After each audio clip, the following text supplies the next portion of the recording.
Okay, I've made everything for the vanilla mousse tartlets. So we're going to put those together, show you what that looks like. A couple of our little pastry shells that we made. I have my vanilla mousse in my pastry bag, which a piping bag. I will show you how to assemble that in a second. And some strawberries. I just washed and cut them in quarters, and they're going to be put on top as garnish and because they taste good. And you'll see a couple of them puffed up a little in the center.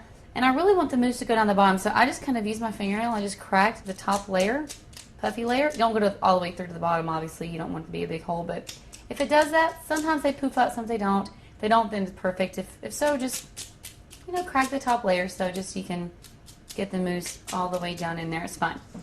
So I have my piping bag, and you can just use a spoon for this, but I just have more precision when I do it this way. So just going to fill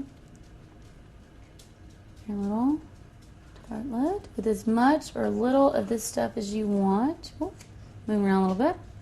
And of course, depending on how big your shells are, you don't want to overwhelm the person eating them.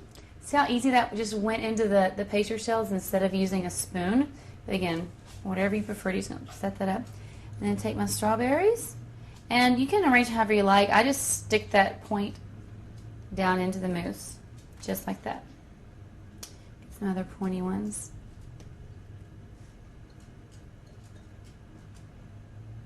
There we go. Oh, look how pretty that is. Arranged on a platter for a party, a reception, or a shower. So that's what our vanilla mousse tartlets look like. And let me try one of them. I'm trying this one right here.